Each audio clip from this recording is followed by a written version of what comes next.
કરતા હતા સ્વીકૃતિનો ભાવ બરાબર સુખ. તો એમાં જે ડિફરન્સીસ જે કહેતા હતા તમે, પસંદ નાપસંદ માન્યતા, પછી બીજું શું આવશે? જેમ કે રંગ રૂપ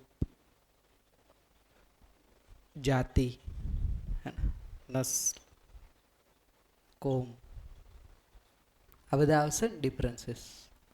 આવશે કે નહીં આવે અત્યારે?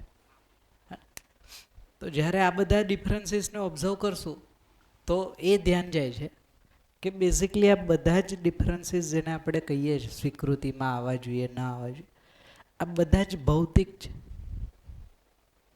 ફિઝિકલ છે. જ્યારે આપણે આ વાત કરીએ છીએ અભૌતિક, જે ફિઝિકલ નથી, તો ક્યારેય ભૌતિક વસ્તુની સ્વીકૃતિ એક સરખી હોય જ નહીં પહેલાં તો આ ક્રાઇટેરિયા જ નથી સ્વીકૃતિના. ગમવું ના ગમવું, મેચ થવું ના થવું, આ એક સમય પછી જેના છે એ ચેન્જ થઈ જશે. માન લો કે આજે તમને કોઈ એક વસ્તુ ગમે છે, કાલે તમને જે વસ્તુ નહીં ગમે, તો જો મેં મારા અને પોતાના જે સ્વીકૃતિના આધાર જો આવા કાંઈક છે તો આ વસ્તુ તો પોતે જ ચેન્જ થઈ જશે. તો સ્વીકૃતિ ઓબ્વિયસલી એક સમય પછી ચેન્જ થઈ જશે. તો અહીંયા આપણે જે સ્વીકૃતિની વાત કરીએ છીએ એ બેઝિકલી ભાવની વાત કરીએ છીએ ને, વસ્તુ નથી. તો સ્વીકૃતિનો ભાવ છે ઇટ મીન્સ કે સ્વીકૃતિમાં સામેવાળી વ્યક્તિ અથવા તો સામેવાળો વ્યક્તિ અથવા તો સામેવાળો જે માનવ છે એ માનવની સ્વીકૃતિ છે, એના ફિઝિકલ અથવા તો એની સ્ટ્રેન્થ અથવા તો એના ભૌતિક વસ્તુઓની સ્વીકૃતિ નથી. તો એકવાર સ્વીકૃતિ બની ગઈ પછી એ બનેલી રહેશે, ઇન્ટેક રહેશે. પછી એ ચેન્જ ન થાય કે આજે સ્વીકૃત છે કાલે નથી, તો એ સ્વીકૃતિ નથી. તો એ પછી આ બધા આધાર છે. એટલે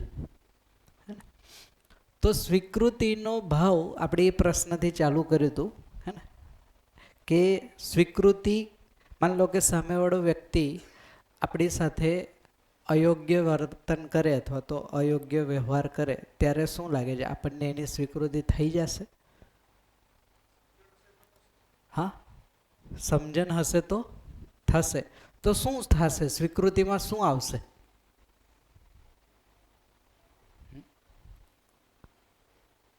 એમ કે સમજણ હશે તો શું સ્વીકાર થશે? હે, જે જેવો છે એવો. અચ્છા, તો એ અગેન એ સ્વીકૃતિ, આપણે એ સ્વીકૃતિ નથી, હે ને. એ આપણે શું કરીએ છીએ, જેવો છે એને એઝ ઇટ ઇઝ આપણે આપણા લેવલ પર એને સેટ કરી લઈએ છીએ. એ અગેન એક લેવલનો કોમ્પ્રોમાઇઝ જ છે. બિકોઝ આપણામાં એ કેપેસિટી નથી કે એને આપણે સુધારી શકીએ. એટલે જેવો છે એને એઝ ઇટ ઇઝ આપણે એક્સેપ્ટ કરીએ. તે સ્વીકૃતિ નથી અગેન. કારણ કે અંદર તો એવું છે કે આવું ન હોવું જોઈએ. ઇટ મીન્સ અસ્વીકૃતિ તો બનેલી જ છે. તો સ્વીકૃતિ હવે જોઈએ કોની થશે, તો સ્વીકૃતિ હંમેશા વ્યવસ્થાની થાય.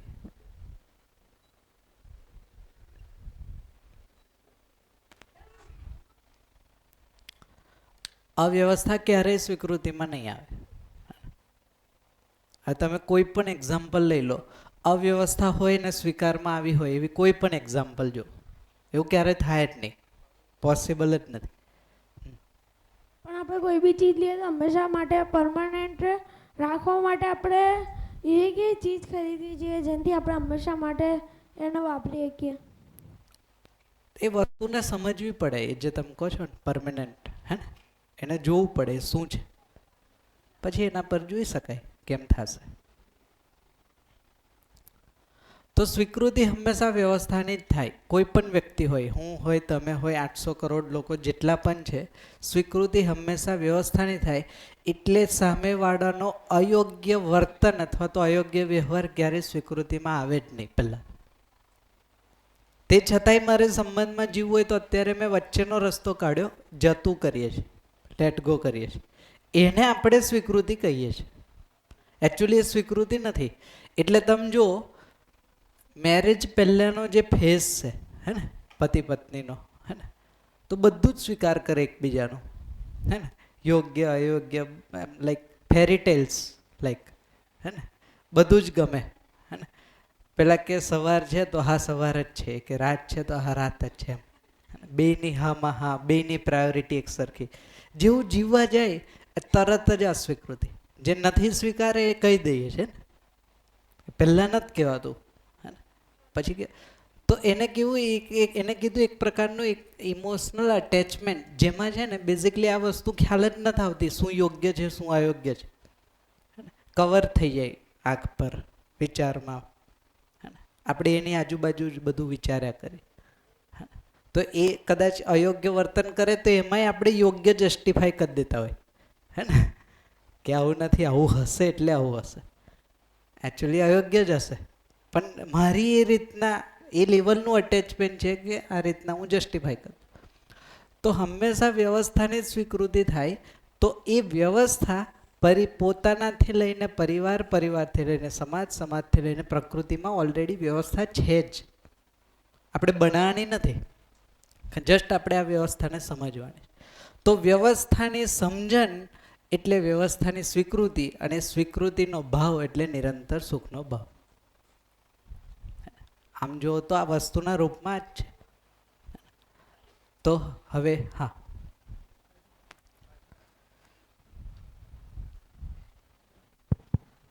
અગાઉ વાત વ્યવસ્થાથી સુખ હતું કે સમૃદ્ધિની વાત હતી?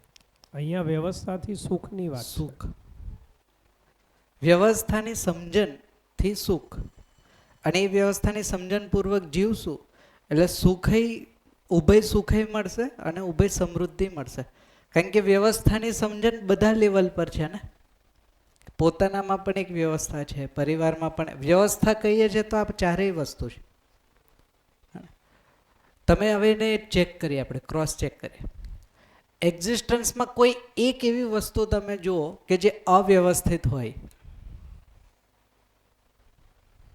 હે ને, આખા અસ્તિત્વમાં કોઈ એવી વસ્તુ કે જે છે અને અવ્યવસ્થિત છે,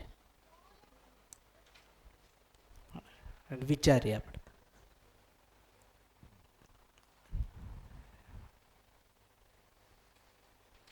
કોઈ એક એવી વાસ્તવિકતા કે જે અવ્યવસ્થિત હોય. હા, માણસનું બિહેવિયર, હે ને. અત્યારે માણસને ચાલો બાત કરી નાખીએ, હે ને, કારણ કે એ તો હજી જોશું આપણે. માણસ સિવાય કોઈ એવી વસ્તુ કે જે અવ્યવસ્થિત છે. એક તો અહીંયા જે આપણે વ્યવસ્થા શબ્દ વાપર્યો છે, વ્યવસ્થાના કયા પરિપ્રેક્ષમાં વપરાય છે એનું થોડુંક વિસ્તારથી. હા, એના પર જી, જેમ કે 4 લેવલ છે, હે ને. હવે વ્યવસ્થા એટલે શું એને જોઈએ તો માની લો કે જ્યારે વ્યવસ્થા કહીએ છીએ તો 4 અવસ્થાના રૂપમાં વ્યવસ્થાનું એક મોડેલ છે. 4 અવસ્થા જ્યારે કહીએ છીએ તો પદાર્થ અવસ્થા, પ્રાણ અવસ્થા, જીવ અવસ્થા અને જ્ઞાન અવસ્થા. જ્ઞાન અવસ્થા એટલે માનવ. અસ્તિત્વમાં આટલી વસ્તુ તમને દેખાશે. આ 4 જ વ્યવસ્થાના આધાર છે. તો આ 4 અવસ્થા છે જે વ્યવસ્થામાં છે. જ્ઞાન અવસ્થા એટલે કે આપણે હજી વ્યવસ્થામાં નથી, બટ વ્યવસ્થામાં જીવવાની અપેક્ષા સાથે છે. વ્યવસ્થામાં જીવતા નથી આવડતું, બટ અપેક્ષા તો વ્યવસ્થાની છે. તો એ અપેક્ષા વ્યવસ્થાની ક્યાંથી આવે છે? કારણ કે આખું એક્ઝિસ્ટન્સ વ્યવસ્થામાં છે, એટલે આપણામાં વ્યવસ્થિત થવાની ઈચ્છા છે. બાકી ઈચ્છા ક્યાંથી આવે? એટલે મેં તમને ક્રોસ ચેક કરવા માટે પ્રશ્ન પૂછ્યો કે અસ્તિત્વમાં માણસ સિવાય એવી કોઈ વસ્તુ જુઓ કે જે અવ્યવસ્થિત હોય અથવા તો વ્યવસ્થામાં ન હોય.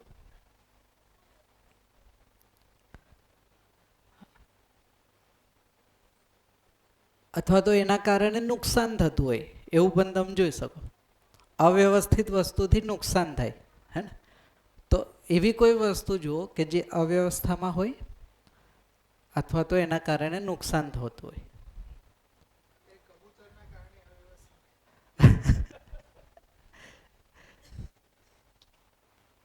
તો જોશું તો ખ્યાલ આવશે કે તો કંઈક અલગ પર્સપેક્ટિવ છે ને. જેમ કે એ જ્યાં એને જ્યાં હોવું જોઈએ એ જગ્યાએ આપણે છે, હે ને. તો પછી એ ક્યાં જશે? તો એ ત્યાં છે. થોડું પાછું રિપીટલી સમજાવજો. હે થોડું પાછું સમજાવજો. તો આ વ્યવસ્થા. તો જ્યારે વ્યવસ્થા કહીએ છીએ તો વ્યવસ્થા એટલે આ ચાર અવસ્થા. ચાર અવસ્થા એટલે પદાર્થ, પ્રાણ, જીવ અને જ્ઞાન. એ શું છે ને જોશું, હજી વાર છે, હે ને?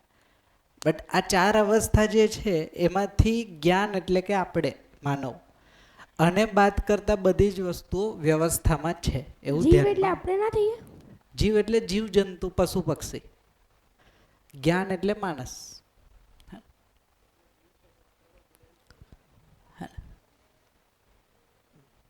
તો કોઈ એવી વસ્તુ ધ્યાનમાં આવતી હોય તો કયો કે જે અવ્યવસ્થામાં હોય, પ્રકૃતિમાં છે છતાં અવ્યવસ્થામાં છે. આપણા વોલ્કેનો હમ? વોલ્કેનો વોલ્કેનો વ્યવસ્થા છે કે અવ્યવસ્થા છે? એને કઈ રીતના ચેક કરાય? એક થંબ રૂલ આપો. જે વસ્તુના આવવાથી અથવા તો જે ઘટના ઘટવાથી એના પછી જો નુકસાન થતું હોય તો એ વસ્તુ નકામી છે.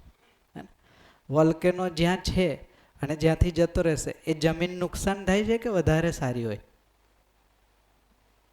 એ તો પ્રશ્ન છે. ફરીથી કહું, હે ને?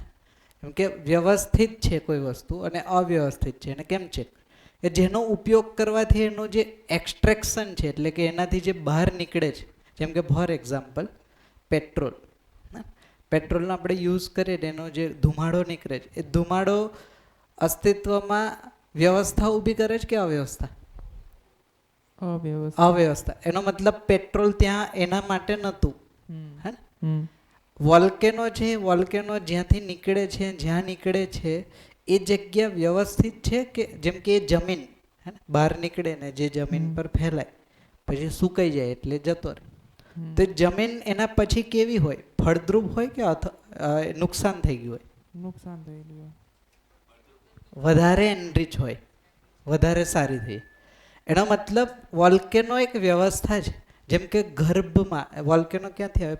પેટાળમાંથી આવે, જે ઘણું બધી હીટ છે.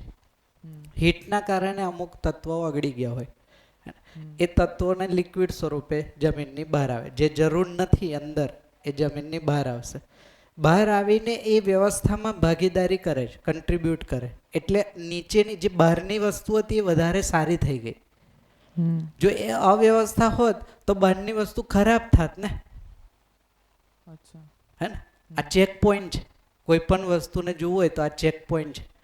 જે વસ્તુના યુઝ કરવાથી કંઈક નુકસાન થતું હોય, કંઈક ડિસ્ટર્બ થતું હોય તે અવ્યવસ્થા છે. હા.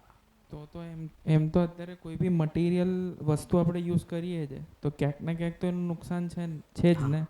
તે તો આપણા કારણે તો છે જ. એ તો છે જ. નેચરલ કોઈ વસ્તુ અવ્યવસ્થામાં નથી. નેચરલી મેનમેડ તો બધી જ વસ્તુ અવ્યવસ્થિત છે. સમજો, એક વસ્તુ વ્યવસ્થિત નહીં મળે. કોઈ પણ મેનમેડ સિસ્ટમ જો, હે ને, આપણે અહીંયા ચાર્ટ કર્યો, કોઈ આ બધી જ પરિવાર માણસે બનાવ્યો, વ્યવસ્થા છે કે અવ્યવસ્થા? પરિવાર આજે વ્યવસ્થિત છે કે અવ્યવસ્થિત?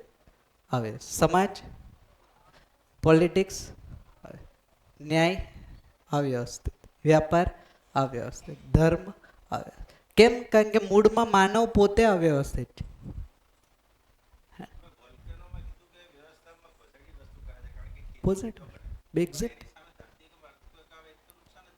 હા, હવે એને સમજવું પડશે. જેમ કે માનો લો એની પાછળનું સાયન્સ જોઈએ તો ધરતીમાં માન લો કે અહીંયા જેને આપણે ભૂમિ કહીએ છીએ ને, જ્યાં આપણે રહીએ પશુ પક્ષીઓને, એની નીચે જેટલા પણ લેયર્સ છે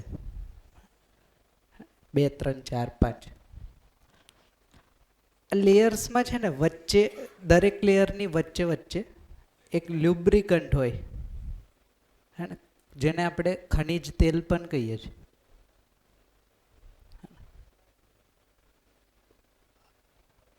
એટલે કે એક પ્રકારનું લિક્વિડ. ગર્ભમાંથી જે લિક્વિડ બહાર આવશે અને અહીંયાથી આપણે કાઢીએ છીએ, એક નેચરલી બહાર આવે છે જે વોલ્કેનોના સ્વરૂપમાં બહાર આવે. આ લ્યુબ્રિકન્ટનો રોલ છે કે આ જે લેયર છે ને એની વચ્ચે બેલેન્સ ઘસાય નહીં પ્લેટ. જેમ કે આપણા જોઈન્ટ્સ હોય હે ને, જોઈન્ટ્સમાં વચ્ચે લ્યુબ્રિકન્ટ હોય એના કારણે જોઈન્ટ ઘસાય નહીં, વ્યવસ્થિત કામ કરે. હવે આ લ્યુબ્રિકન્ટ નીકળી જશે તો ત્યાં શું રહેશે? ત્યાં હવા રહેશે ને. જેમ કે બોટલમાંથી પાણી કાઢી નાખીએ તો અંદર શું રહેશે? હવા. તો હવાને નીચેથી આ લેયરનું પ્રેશર છે અને આ લેયરનું પણ પ્રેશર, તો હવા ક્યાં જશે? તો હવા ગમે ત્યાં હશે એ બહાર આવશે ને, કારણ કે હવા બધી ઉપર છે તો એ બહાર આવવાનો પ્રયત્ન કરશે. એ જ્યાંથી બહાર આવશે એ ધરતીકંપ, જેને આપણે ધરતીકંપ કહીએ છીએ. તો ધરતીકંપન જોશો તો એ બેલેન્સ કરવા માટેનો રોલ પ્લે કરે. અત્યારે મેનમેડ છે ધરતીકંપ, પહેલાં નેચરલ હતા. શું કામ? કારણ કે વ્યવસ્થા બનાવવા માટે ચેન્જીસ થતા. તો ઉપરની ધરતીમાં જેટલા વૃક્ષ હતા એ નીચે ગયા, હે ને, નીચે જે જરૂરી વસ્તુ હતી ઉપર. એ શું કામ? બિકોઝ ધરતી ઇવોલ્વ થતી હતી. તો વ્યવસ્થિત થવા માટેના ચેન્જીસ હતા. હવે એકવાર વ્યવસ્થિત છે પછી જે આવે છે આ બધું મેનમેડ છે, ટૂંકમાં આપણી ભૂલના કારણે થતા હસ્તક્ષેપ છે. બાકી હવે નેચરલી ના આવે. તે છતાંય એના રૂટમાં જોશો તો એ તો વ્યવસ્થામાં ભાગ છે, એક રોલ પ્લે કરે. કારણ કે અહીંયા જો હવા ના હોય અને જાય નહીં તો બ્લાસ્ટ થાય. એ બ્લાસ્ટ થાય તો ધરતીમાં નુકસાન થાય, અથવા તો આખું એનો તડ જ એ થાય. એટલે શું કરે? જ્યાંથી ગેપ મળશે ત્યાંથી એ રિલીઝ થઈ જશે. તો એક જગ્યાએથી તો રિલીઝ થશે, ત્યાં આપણે કહીએ છીએ ધરતીકંપ. તો એ પણ વ્યવસ્થા માટે જ કરે, બટ આપણી ભૂલને કેટલું એ રિપેર કરશે, એની લિમિટેશન હશે ત્યાં સુધી કરશે. પછી નહીં હોય તો પછી ખરાબ થઈ જશે. એ જ રીતના વોલ્કેનોમાંથી જે લિક્વિડ બહાર આવે છે, એ લિક્વિડની જગ્યાએ જે એર રહે છે એ એર પણ એક સમય બહાર આવશે. એને આપણે કહીએ છીએ ભૂકંપ બેસિકલી. તો વસ્તુ એક જ છે, એક મેનમેડ છે અને એક જે તે સમયે વ્યવસ્થાને બનાવી રાખવા માટે થતા ચેન્જીસ છે. બેમાં ફરક છે.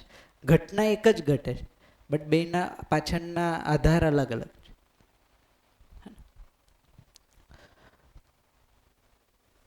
તો અસ્તિત્વમાં જોશું તો માણસ સિવાય બધી જ વસ્તુઓ વ્યવસ્થામાં છે એવું ધ્યાનમાં આવે છે. ચાલો હવે એ જોઈ લઈએ. હા, આપણે મશીનો બનાવી એના કારણે જે બી જમીનની અંદર જે બી વેલ્યુબલ ન્યુટ્રિશન્સ હતા એ નીકળી ગયા હતા. એના કારણે અર્થક્વેક, વોલ્કેનો બધું વધારે ઘટે. જાપાનમાં બધું થાય તો એ જેટલું આપણે નીકાળીએ એટલું અવ્યવસ્થા થાય. એટલું અવ્યવસ્થા. બરાબર, સરસ. તો હવે આ ચાર અવસ્થાને આપણે વ્યવસ્થિત ચેક કરી લઈએ કે વ્યવસ્થાના રૂપમાં ચાર અવસ્થા છે એને પહેલાં ચેક કરીએ કે ચાર જ છે કે ચારથી વધારે પણ હોઈ શકે. જેમ કે પદાર્થ એટલે જેટલા પણ 118, 120 પ્રકારના એલિમેન્ટથી બનેલી જેટલી પણ માટી, પથ્થર, મણી, ધાતુ, આ બધું પદાર્થમાં આવશે. પ્રાણ એટલે બધી જ પ્રકારની વનસ્પતિ, ફળ, ફૂલ, ઝાડ, એ બધું પ્રાણ અવસ્થામાં આવશે. જીવ અવસ્થા એટલે બધા જ પ્રકારના પશુ પક્ષીઓ બધા જીવ અવસ્થામાં આવશે. અને જ્ઞાન અવસ્થામાં એક જ માત્ર છે, એ છે માનવ. તો આખા અસ્તિત્વમાં જોશું, આપણા ગ્રહથી લઈને આખા બ્રહ્માંડમાં જોશું, આ ચાર સિવાય બીજી કોઈ વસ્તુ ધ્યાનમાં આવે છે?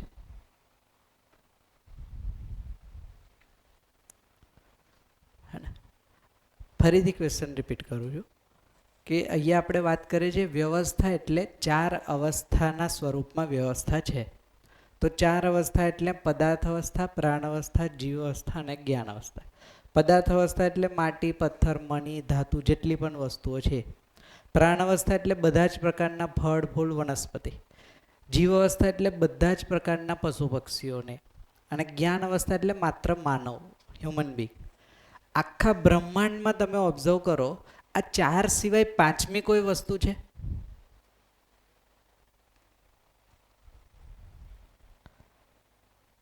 જેમ કે આપણી પૃથ્વી છે, પહેલા તો આપણી પૃથ્વી પર આ ચારેય વસ્તુ છે. આપણી બાજુના પ્લેનેટ્સ આજુબાજુમાં જોઈએ, જેમ કે ચંદ્ર છે તો ત્યાં શું છે? આ ચારમાંથી ખાલી પદાર્થ. સૂર્ય છે તો ત્યાં શું છે? ખાલી પદાર્થ. તો આપણી ગેલેક્સીમાં આપણી સિવાય જેટલા પણ ગ્રહ ગોલ છે ત્યાં ખાલી માત્ર અત્યારે શું છે? પદાર્થ અવસ્થા. તો સૌથી ડેવલપ જે ગ્રહ છે એ છે આપણો પૃથ્વી, કે જેમાં ચારેય અવસ્થા છે અત્યારે હાલ. તો આખા અસ્તિત્વમાં જોશો ને તો કાં તો આ ચારે ચાર હશે, કાં તો 2 હોય, કાં તો 3 હોય, કાં તો મિનિમમ એક તો હશે જ. કોઈ પણ જગ્યાએ મિનિમમ એક તો હોય ને હોય જ, હે ને. પદાર્થ તો મિનિમમ, હા એનું સ્વરૂપ અલગ અલગ હોઈ શકે. અમુકમાં ગેસ ફોર્મમાં હોય, અમુકમાં લિક્વિડ ફોર્મમાં હશે, અમુકમાં એ સોલિડ હશે. જેમ કે સૂર્ય છે તો ત્યાં ગેસ ફોર્મમાં છે, હાઇડ્રોજન હિલિયમ, હે ને. જેમ કે ચંદ્ર પર જોઈએ તો સોલિડ છે, હે ને.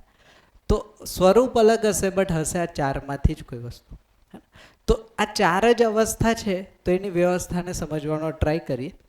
તો પહેલાં જોઈએ પદાર્થ અવસ્થા, જેમાં મેં કીધું એ પ્રમાણે માટી આવી જશે, પથ્થર, મણી, ધાતુ જેવા 118 પ્રકારના તત્વોથી બનેલી વસ્તુ.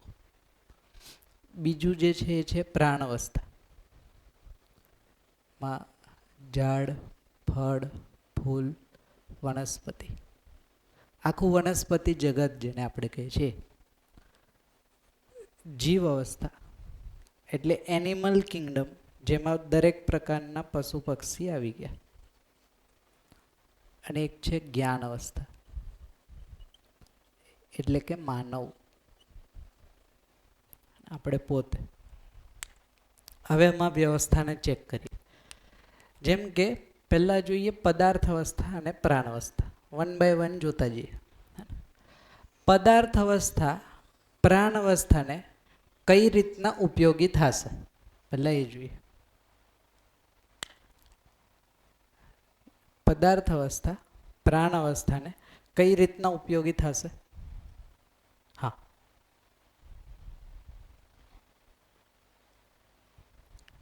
પ્રાણમાં ધારો કે એનિમલ્સ આવી ગયા, નહીં, પદાર્થ. પ્રાણ એટલે વનસ્પતિ બધી જ. અચ્છા. તો વનસ્પતિ માટે પદાર્થ એટલે માટી, પથ્થર, મણી, ધાતુ જે પણ, એ કઈ રીતના ઉપયોગી થશે? વનસ્પતિ ક્યાંક ના ક્યાંક પદાર્થથી જ આવે છે. હા, કહેવાનો આપણા- મતલબ એનો ગ્રોથ માટીમાં જ હા, છે, ગ્રોથ હે ને? માટીમાં જ છે. તો માટી એના માટે ઉપયોગી છે. હમ, તો માટી છે તો આ છે, બરાબર. કારણ કે એનું ન્યુટ્રિશન માટીમાં. એટલે પદાર્થ પ્રાણ અવસ્થા માટે પદાર્થ અવસ્થા ઉપયોગી છે. વાઇસ વર્સા, પ્રાણ અવસ્થા પદાર્થ અવસ્થા માટે કઈ રીતના ઉપયોગી થશે? રિવર્સ.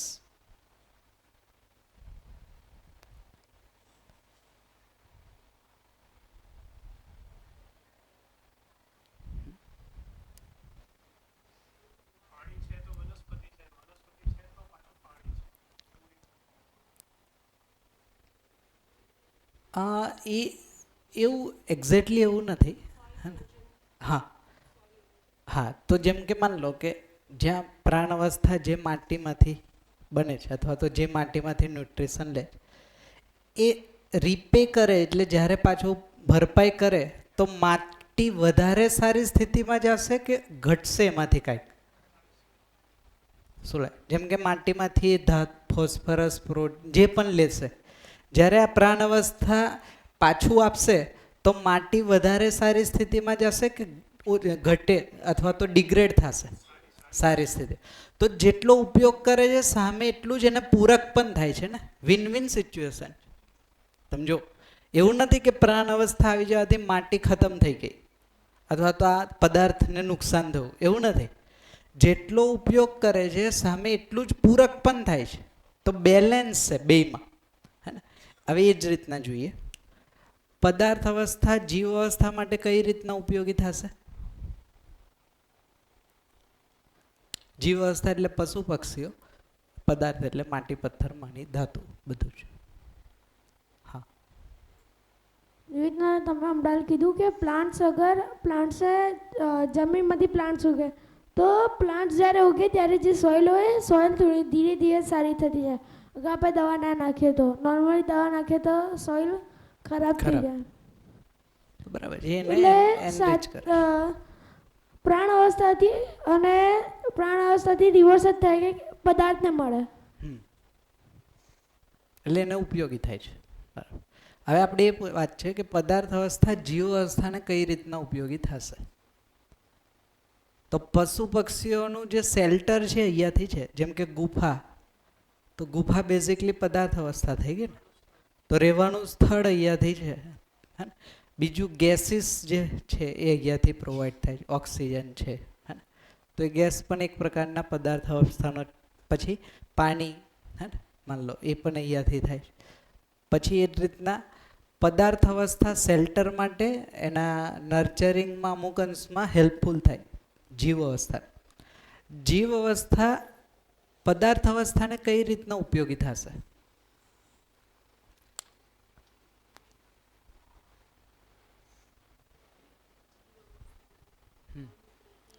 હા, તો જીવ અવસ્થાના જે એક્સ્ટ્રેક્ટ છે મળમૂત્ર, એનાથી આ વધારે સારી સ્થિતિમાં પહોંચે છે. હે ને? જેને આપણે ખાતર પણ કહીએ, જૈવિક ખાતર મેં બી. હે ને? તો ગોબર ગેસથી અથવા તો ગોબરથી જે આપણને મળે, જેનાથી માટીની સ્થિતિ વધારે સારી થશે, એ રીતના પદાર્થની સ્થિતિ વધારે સારી. તો આ જેટલો ઉપયોગ કરે છે સામે એટલું જ પાછું બેલેન્સ પણ કરે છે. તે અગેન આ પણ win win situation. It means આ વ્યવસ્થા છે એક પ્રકારની, હે ને, જેમાં કોઈ કોઈનું શોષણ નથી કરતું. જેમ કે જીવ અવસ્થા પદાર્થનું શોષણ નથી કરતું કે પચાવી પાડ્યું હોય, બેલેન્સ થાય. એ જ રીતના જીવ અવસ્થા પ્રાણ અવસ્થા માટે અને પ્રાણ અવસ્થા જીવ અવસ્થા માટે કઈ રીતના ઉપયોગી થશે? પહેલા જોઈએ પ્રાણ અવસ્થા જીવ અવસ્થા માટે કઈ રીતના ઉપયોગી થશે. ખોરાક, તો અનુભૂળ ત્યાંથી આવશે. હવે જીવ અવસ્થા પ્રાણ અવસ્થા માટે કઈ રીતના ઉપયોગી થશે? ખાતર તો અહીંયા થવું ડાયરેક્ટ. હા, તો પ્રાણ અવસ્થાના ગ્રોથ માટે જીવ અવસ્થા જરૂરી છે. હે ને? કારણ કે આ તો હલી ચલી ના શકે. હે ને? તો આના બીજ એક જગ્યાએથી બીજી જગ્યાએ આ ખાસે. અમુક એવા પણ છે કે જ્યાં સુધી પશુ પક્ષીઓ ખાય નહીં ત્યાં સુધી ફર્ટિલાઇઝ થાય નહીં. કે એક ટેમ્પરેચર આના જઠરમાં મળે ત્યાર પછી જ્યારે એ નીકળે અને ત્યાર પછી એમાંથી ઝાડ થાય, પ્લસ એના ફેલાવ માટે પણ આ ઉપયોગ. તો જેટલું અહીંયાથી અહીંયા ફૂડ તરીકે કન્ઝપ્શન કરે છે એના કરતાં વધારે અથવા તો એના જેટલું જ સામે રીપે પણ કરે છે. ઇટ મીન્સ એનરીચ કરે છે એકબીજાને.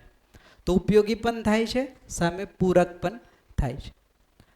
એ જ રીતના પદાર્થ અવસ્થા જ્ઞાન અવસ્થા એટલે કે આપણા માટે કઈ રીતના ઉપયોગી થશે? હા, મકાન છે, હે ને, બધી જ વસ્તુ, જેમ કે મોબાઈલ છે, કેમેરો છે, ધાતુ, આ બધી જ વસ્તુ, ગાડી છે, બધું ત્યાંથી જ આવશે. હે ને? પ્રાણ અવસ્થા આપણને કઈ રીતના ઉપયોગી થશે?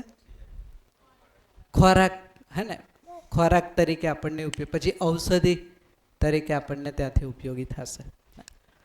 જીવ અવસ્થા આપણને કઈ રીતના ઉપયોગી થશે? હા, દૂધ લઈએ આપણે. હા, એક થવું એના એક્સ્ટ્રેક્ટ એટલે કે દૂધ, પછી મેડિસિનમાં ગૌમૂત્ર છે, આ છે, તે છે. પછી વાહન વ્યવહાર નહોતો તો ટ્રાન્સપોર્ટેશન માટે પણ આનો યુઝ થતો. તો આ રીતના આપણને ઉપયોગી છે. હવે આપણે પદાર્થ અવસ્થાને કઈ રીતના ઉપયોગી થશું?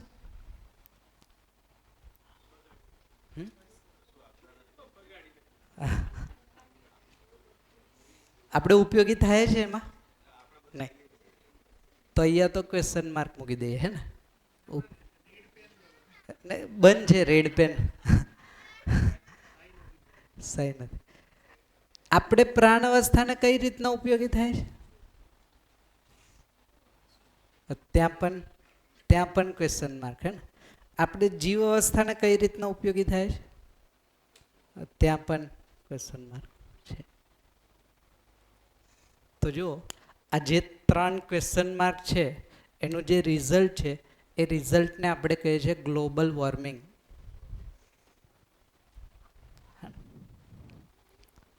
આપણા સિવાય તમે જોશો ને તો બધી જ અવસ્થા, 3 અવસ્થા વ્યવસ્થામાં છે. આપણને વ્યવસ્થાની સમજ નથી એટલે જાણતા અજાણતા આપણે અવ્યવસ્થા ઊભી કરી, જે આ ક્વેશ્ચન માર્ક છે.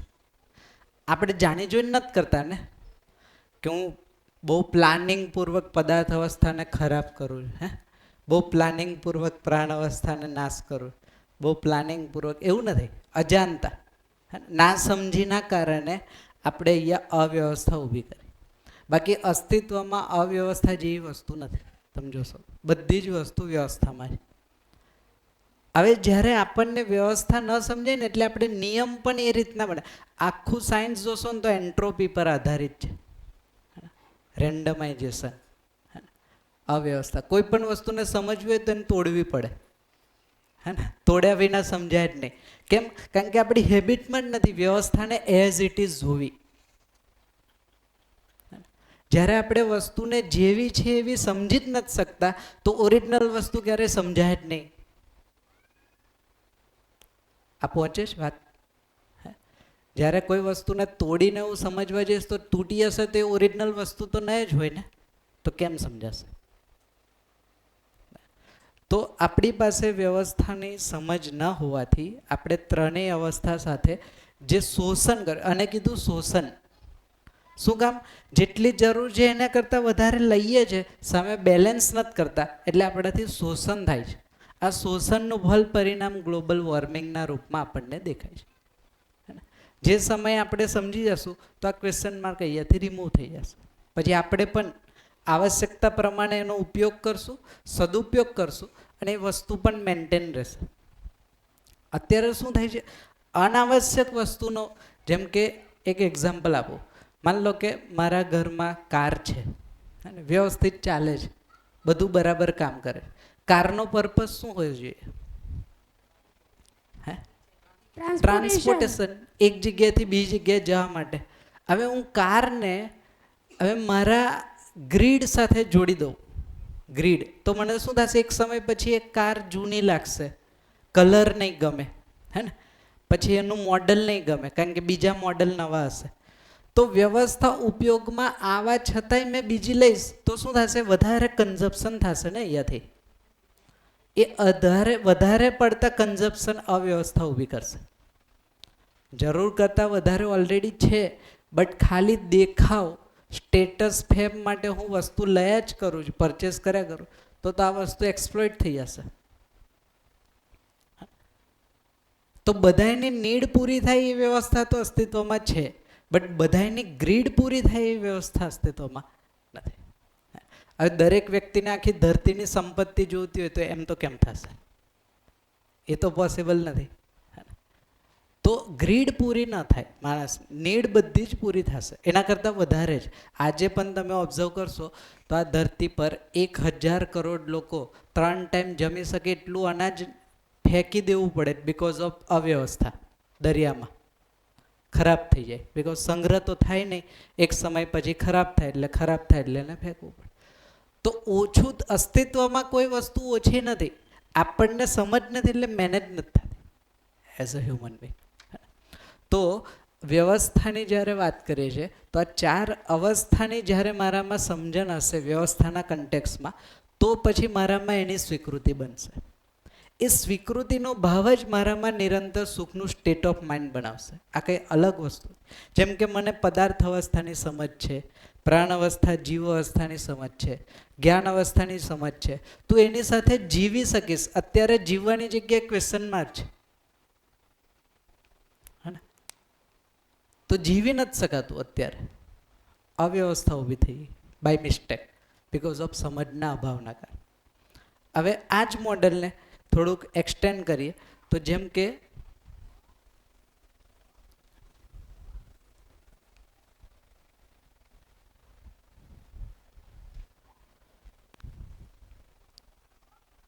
જેમ હ્યુમન બીંગ છે અથવા તો જેને આપણે જ્ઞાન અવસ્થા કહીએ છીએ ને, તો આ જ્ઞાન અવસ્થાએ પોતે પણ અમુક વ્યવસ્થા બનાવી, હે ને?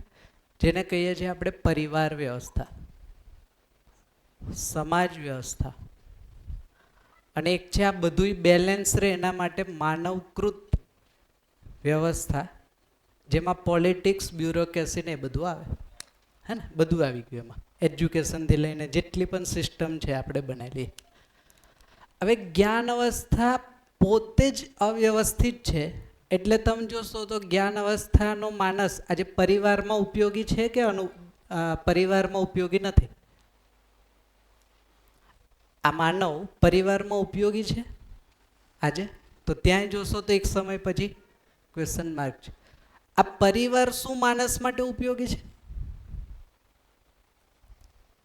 આજની વર્તમાન સ્થિતિમાં શું લાગે છે, આ પરિવાર માણસ સાથે ઉપયોગી, માનવ માટે ઉપયોગી લાગે છે ને? ઇન્ડિવિજ્યુઅલ લેવલે જોઈએ તો પરિવાર ઉપયોગી લાગે છે? એક સમય સુધી લાગે છે, એક સમય પછી એ જ વસ્તુ હેડેક, કારણ કે સંબંધોનું નોલેજ નથી. હવે પરિવારમાં રહીએ તો સંબંધમાં રહેવું પડે, એ નથી એટલે એક સમય પછી પરિવાર પણ પ્રોબ્લેમ છે, હે ને? તો અહીંયા પણ જોશું તો ક્વેશ્ચન માર્ક. માનવ જે સમાજમાં રહે છે તો માનવ સમાજ માટે આજે ઉપયોગી થયો કે નહીં? જેમ કે એક એક્ઝામ્પલ આપો, સમાજમાં આપણને આજે ભયનું વાતાવરણ છે કે વિશ્વાસનું વાતાવરણ? ભય. આ ભય આપણને કોનો છે? પશુ પક્ષી કુદરતી હોનારત આનો ભય છે આજે, હે ને? માનવના અમાનવીય વર્તનનો ભય છે. તો આજે માનવ સમાજ માટે ઉપયોગી તો નથી, બિકોઝ એના કારણે જ સમાજમાં આજે ભયનું વાતાવરણ. સમાજ માનવ માટે કેટલો ઉપયોગી થયો તો એ પોતે ઇન્ડિવિજ્યુઅલ લેવલે દેખીએ તો ત્યાંય બહુ લાગતું નથી. એ જ રીતના સમાજ પરિવાર સમાજને ચેક કરશું તો ત્યાં પણ આજે ક્વેશ્ચન માર્ક તો છે. બધા જ લેવલે ઓબ્ઝર્વ કરશું તો દરેક લેવલે અવ્યવસ્થા છે.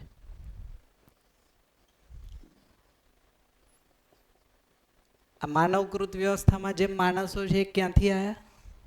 આ સમાજ ને પરિવારમાંથી જ આવ્યા છે. હવે પરિવારમાં જ અવ્યવસ્થા છે અને સમાજમાં જ અવ્યવસ્થા છે તો એ કોઈ પોલિસી, કોઈ નીતિ બનાવશે તો કેવી હશે? વ્યવસ્થિત હશે કે અવ્યવસ્થિત હશે? અવ્યવસ્થિત. એટલે અહીંયા કોઈ પણ પાર્ટી આવી જાય વ્યવસ્થા બને નહીં, પોસિબલ જ નથી સમજાવીને. તો આ જે માનવે બનાવેલી જેટલી વ્યવસ્થાઓ છે એ પણ તમે જોશો તો અવ્યવસ્થાનું મોડેલ છે, જેને નામ આપીએ છીએ આપણે ફેમિલી વોર્મિંગ, હે ને? આ ગ્લોબલ વોર્મિંગ છે, આ ફેમિલી વોર્મિંગ થઈ ગયું, હે ને? પરિવારમાં રહેલી અવ્યવસ્થાનું મેનિફેસ્ટેશન સમાજ અને માનવકૃત વ્યવસ્થામાં છે. તો હવે આ બે ચાર્ટ પરથી આપણને શું લાગે, સમજવાની જરૂર કોને છે? હે? પરિવારે સમજવાની જરૂર છે, સમાજને સારા થવાની જરૂર છે, પાર્ટી ચેન્જ કરવાની જરૂર છે કે મારે સમજવાની છે?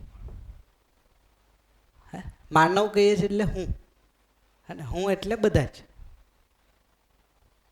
તો સમજવાની જરૂર કોને છે? માનવ. શું કામ? કારણ કે માણસના કારણે જ આજે અવ્યવસ્થા છે, એટલે માણસ શું છે એને સમજવાની જરૂર તો છે. જો એ નહીં સમજીએ તો આ વસ્તુ વશ થતી જાય. આજે પરિવાર ખતમ થવા પર છે અને અહીંયા ધરતી ખતમ થવા પર છે. આ એક્સ્ટ્રીમ પર પહોંચ્યા છે આપણે. જો આ જ રીતના ચાલ્યું તો થોડા સમયમાં પરિવાર જેવું સ્ટ્રક્ચર નહીં હોય અને ધરતી જેવું સ્ટ્રક્ચર નહીં હોય. હવે સામાન્ય બુદ્ધિ આપણે જો લગાવીએ આમાં તો પણ ખ્યાલ આવે, માન લો કે આ ધરતી પરથી જ્ઞાન અવસ્થા જતી રહેશે તો આ ત્રણેયને કાંઈ ફરક પડશે? કઈ ફરક? ઉલટી વધારે સારી થઈ જશે, હે ને? હવે આ ત્રણેયમાંથી એક પણ વસ્તુનું બેલેન્સ પણ જશે ને તો સૌથી પહેલાં ધરતી પરથી માણસ જતો રહેશે. આ હાથે કરીને પગ પર કુહાડી મારવા જેવી વસ્તુ છે, સામાન્ય બુદ્ધિ. એમાં બહુ રોકેટ સાયન્સ લગાવવાની જરૂર નથી. જ્યાં જે એવી ધરતી જ્યાં ચારેય અવસ્થા એકસાથે આપણને રેડીમેડ મળી છે અને આપણે મંગળ પર પાણી અને વનસ્પતિ શોધવા જઈએ. જો હાઇટ કહેવાય ને, જેને મૂર્ખામીની હાઇટ્સ કહેવાય, કે જ્યાં ઓલરેડી વ્યવસ્થા છે એ વ્યવસ્થા કઈ રીતના બચેલી રહે એની માટે કોઈ પ્રોગ્રામ નથી. અને બીજા ગ્રહ પર પાણી અને વનસ્પતિ શોધીને ત્યાં શિફ્ટ થવાનું પ્લાનિંગ. થવા તો ગ્રહ કેટલા શિફ્ટ કરશો? તો એને સમજવું પડશે. જે સમયે માણસ આ વસ્તુને સમજી જશે ને ત્યાર પછી માનવ જાતિ ઇન્ફાઇનાઇટ સમય સુધી આ ધરતી પર બનેલી રહેશે. એ વ્યવસ્થા ઓલરેડી છે. બટ જો માણસ નહીં સમજે તો ક્યારે ખતમ કરી દેશે ભ્રમિત માણસનું નક્કી નથી ને. ક્યારે એટમ બોમ્બ ફોડે ને ધરતી ખતમ થઈ જાય એનું શું નક્કી? સમજદાર માણસ હશે તો એને એનરીચ કરશે. તો આપણે સમજવાની જરૂર છે. એટલે સૌથી પહેલાં હવે આપણે જે જોશું એ છે હું કોણ છું. હું એટલે જ્યારે હું કહીએ છીએ તો બેઝિકલી આ માનવ છે, હે ને. Human being means what exactly, વાસ્તવિકતાના સ્વરૂપમાં માણસ છે શું, હે ને.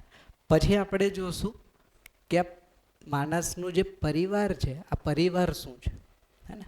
આ સમાજ શું છે, અને પરિવાર અને સમાજ અને ઇન્ડિવિજ્યુઅલ આ ત્રણેય વસ્તુ પ્લસ આ પ્રકૃતિ, આ ચારેય વસ્તુ આ ધરતી પર ઇન્ફાઇનાઇટ સમય સુધી બનેલી રહે એની માટેની વ્યવસ્થા એ માનવકૃત વ્યવસ્થામાં આવશે. નીતિ, ધારા, ધોરણ, સંવિધાન જે પણ આપણે કહીએ. બટ જો એ નથી તો કાંઈ ફરક નથી પડતો. આજે XYZ પાર્ટી છે, કાલે બીજી XYZ પાર્ટી હશે, વસ્તુ તો આની યાદ રહેશે, બહુ મોટો ચેન્જીસ નહીં. કારણ કે મૂળ માનસિકતામાં જે નથી તો પછી આગળ ચેન્જીસ થવાના સ્કોપ નથી. તો સૌથી પહેલાં આપણે સમજીશું હું કોણ છું, પછી પરિવાર અથવા તો સંબંધ, અને પછી સમાજ અથવા તો સમાજના જે જરૂરિયાત છે, અને આખા પછી અસ્તિત્વને જોશું, અસ્તિત્વ અથવા તો પ્રકૃતિ. એમાંથી આપણે હું કોણ છું એને સમજવા માટેનો એક બેઝ અત્યારે તૈયાર કર્યો, એની નીડ અત્યારે તૈયાર કરી. હવે સ્ટેપ બાય સ્ટેપ હું એમાંય એને આપણે ડિટેલમાં જોશું. આ આપણો સિલેબસ. આ સમજાઈ જાય એટલે બધા જ ક્વેશ્ચન માર્ક રિઝોલ્વ થઈ જાય. બધા જ ક્વેશ્ચન માર્ક રિઝોલ્વ થઈ જાય એટલે અહીંયાથી ગ્લોબલ વોર્મિંગ ને ફેમિલી વોર્મિંગ ખતમ. બધાની બધી જ આવશ્યકતા પૂરી થઈ જાય એટલે બધા જ લોકો સુખ અને સમૃદ્ધિપૂર્વક આ ધરતી પર રહી શકે, જેને આપણે પરંપરાએ વસુધૈવ કુટુંબકમ નામ આપ્યું. અને અહીંયા આપણે કહીએ છીએ અખંડ સમાજ, સાર્વભૌમ વ્યવસ્થા. એ વસ્તુ પોસિબલ છે જો સમજ હશે તો. હવે એને જોશું. હા, મને જીવ અવસ્થામાં એક ક્વેશ્ચન હતો કે એમાં આપણે બી પહેલાં જીવ જ હતા, તો કેમ આપણે જ્ઞાનમાં આપણે માનવને લીધો, કેમ જીવમાં નહીં? એ જોશું ને અત્યારે. આપણે હું કોણ છું જોશું, માણસને સમજશું એટલે ક્વેશ્ચનનો આન્સર આવી જશે કે આ કેમ અલગ છે, હે ને. મૂળ પ્રશ્ન છે કે આ અલગ છે કે આપણે એમાંથી જ આવ્યા છે, કે આપણે જ છે આ, હે ને. એને જ્યારે આ સમજશું એટલે ખ્યાલ આવી જશે. હા હા. હું એમ કહું છું કે જ્ઞાન અવસ્થા છોડીને બાકી બધા નેચરલી આપે છે, જેના પાસેથી લે છે એના પાસેથી નેચરલી આપે છે. અગર આપણે નેચરલી કંઈ આપીએ છીએ એવું કંઈ છે તો આપણે તો મેનમેડ આપીએ છીએ. જેમ આપણે આપતા જ નથી, આપણે તો લઈએ જ છે. જેમ કે કોઈ સોઇલ હોય કે સોઇલ આપણે પોતે, હવે કેવું હોય કે દુબઈમાં એ લોકોએ રેન ડેવલપ કર્યો, કંઈક આર્ટિફિશિયલ રેન ડેવલપ કર્યો, તો એ તો મેનમેડ જ કહેવાય ને. એ અવ્યવસ્થા ઊભી કરી એટલે તો ત્યાં પૂર આવ્યું. હા, હે ને. તો વ્યવસ્થાને માણસ ચેન્જ ન કરી શકે, સમજી શકે. જો વ્યવસ્થામાં માણસ હસ્તક્ષેપ કરશે તો પોતે હેરાન થશે. સર્ટેન એ બહુ લોંગ ટર્મ નથી, બહુ ક્ષણિક છે. એ થોડું કંઈ લાંબુ વિચાર એટલે ખબર પડે આ વસ્તુ કરવા જેવી નથી. રણ પ્રદેશમાં ખેતી કરે, હે ને.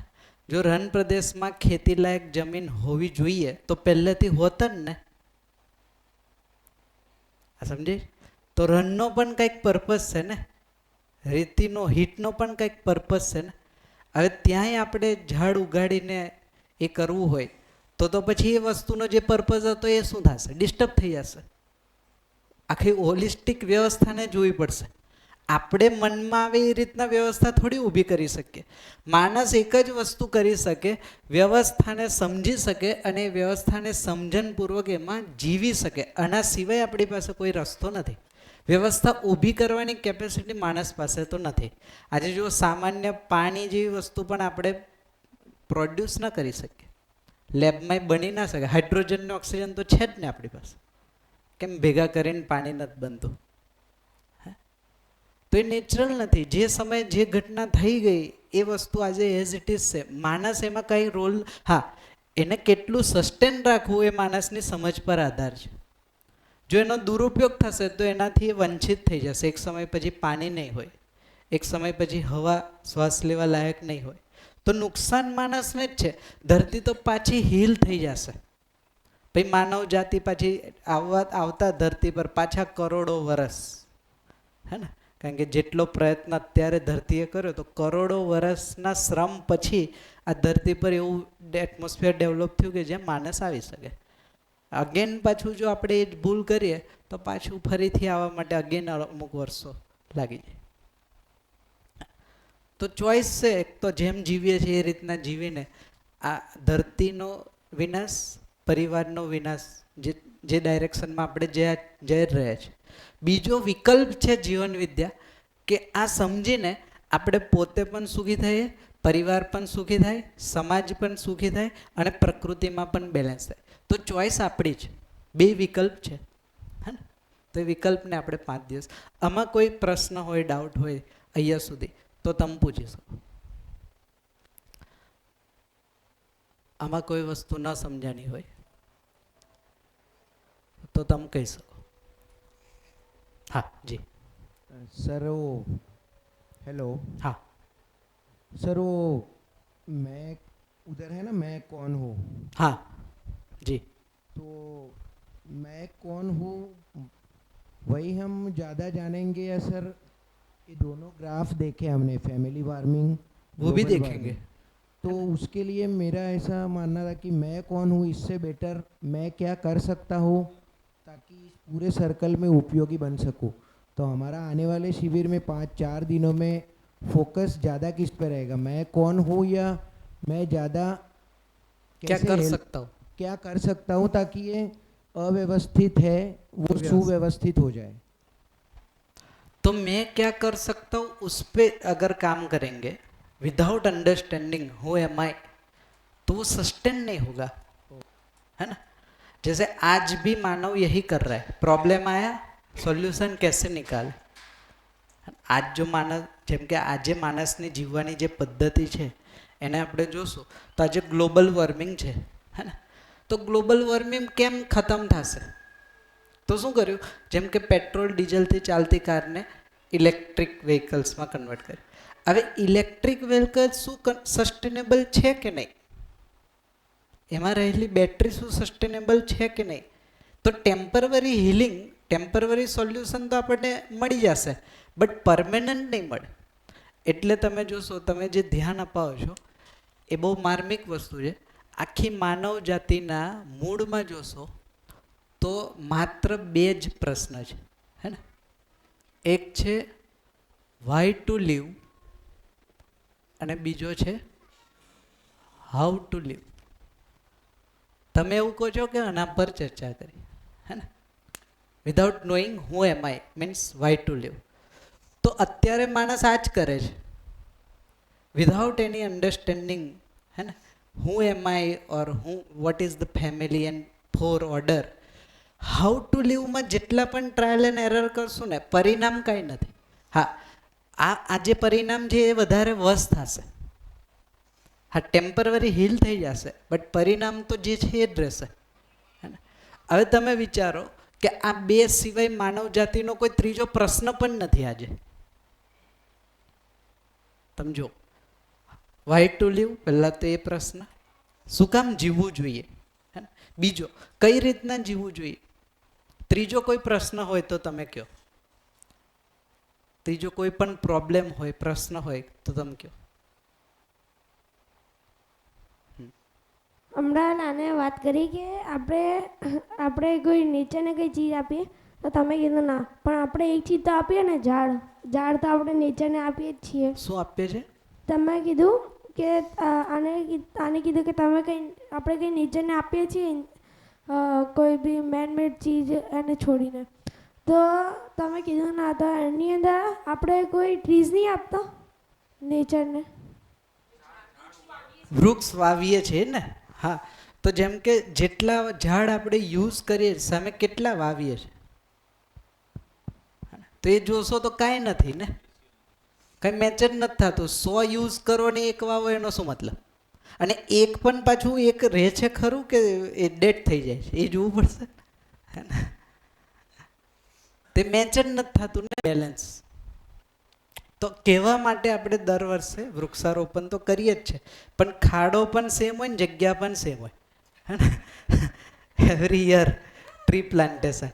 હવે નેક્સ્ટ યર ત્યાં જ પાછું, એટલે આ ટ્રી ક્યાં ગયું એ હે ને? તો એ અલગ વસ્તુ છે. કહેવાનો મતલબ પ્રમાણ નથી. આપણે કહેતા હોય અમુક લોકો જેન્યુઅનલી પ્રયત્ન કરે જ, પણ અમુક લોકોના પ્રયત્નથી થોડું થશે.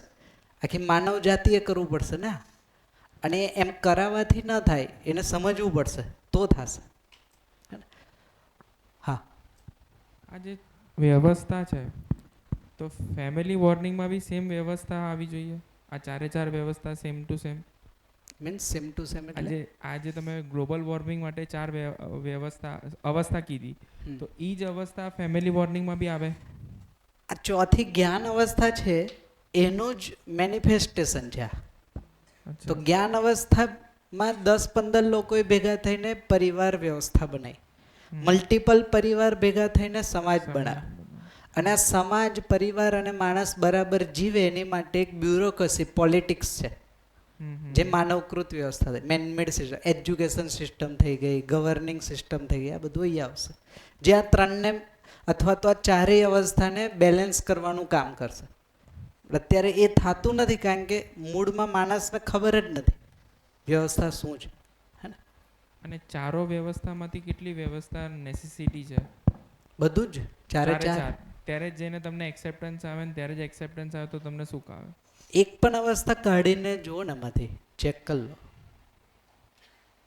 જેમ કે માણસનું ફૂડ અહીંયા સિવાય પોસિબલ નથી ને, ઓકે, હે ને?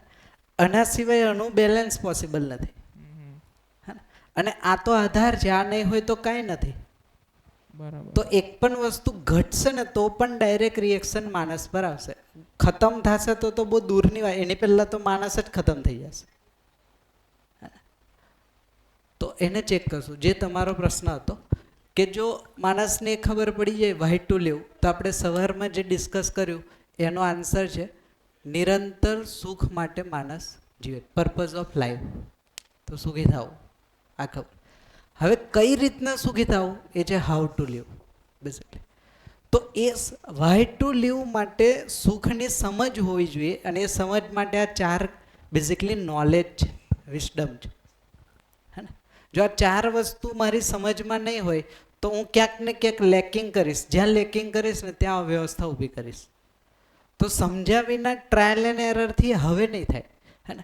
તો જ્યારે મને એ સમજાઈ જશે હું કોણ છું, એ જે સમયે, આ જો બ્યુટી જો સમજણની, જે સમયે હું પોતાને ઓળખી લઈશ ને એટ મુમેન્ટે 800 કરોડ વ્યક્તિ મને એક સાથે સમજાઈ જશે. એ જ સને અલગથી બીજાને સમજવાની જરૂર નથી. આ વ્યવસ્થા છે, હે ને? જે સમયે મને મારા પરિવારના સંબંધ સમજાઈ જશે એ સમયે ધરતી પર બધા જ માનવ અને માનવેતર પ્રકૃતિના સંબંધ સમજાઈ જશે. તો સમજ આટલી છે, અને આનાથી ઓછામાં ચાલે એમ નથી. તો પહેલાં આપણે એને પર્પસ અથવા તો એ વસ્તુને સમજશું, પછી કઈ રીતના જીવવું એના માટે તો ઘણી બધી મેથડ છે. બટ જ્યાં સુધી આ જ ક્લિયર નહીં હોય તો અહીંયા ગમે એટલા ટ્રાયલ એન્ડ એરર કરીએ પરિણામ કંઈ મળતું નથી. હાઉ ટુ લીવમાં લોકો ગરીબીમાં રહીને જોઈ લીધું, અમીરીમાં રહીને જોઈ લીધું, પહાડ પર રહીને જોઈ લીધું, ગુફામાં રહીને જોઈ લીધું, સમુદ્રની અંદર રહીને જોઈ લીધું, હે ને? સ્પેસ સ્ટેશનમાં રહીને જોઈ લીધું, તો એ સુખ તો મળ્યું નહીં, હે ને? તો ટ્રાયલ એન્ડ એરર તો લોટ્સ ઓફ 40 લાખ વર્ષથી આ જ કર્યું જ માણસે.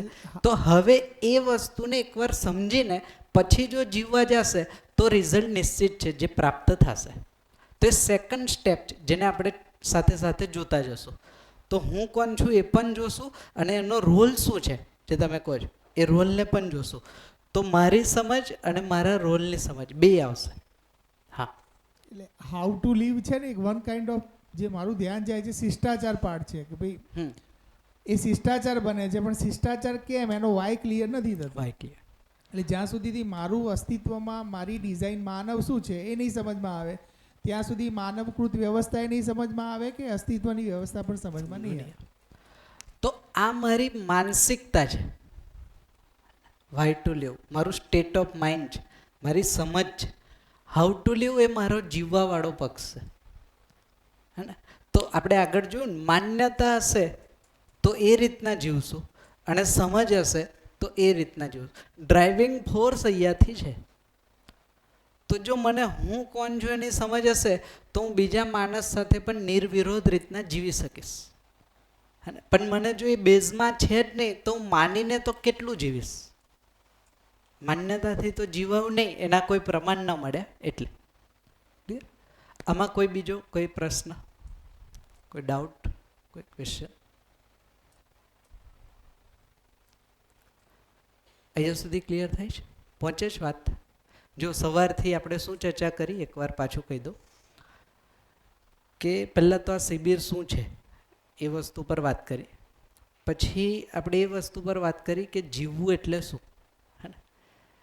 તો જીવવામાં સુખપૂર્વક જીવવું એટલે શું?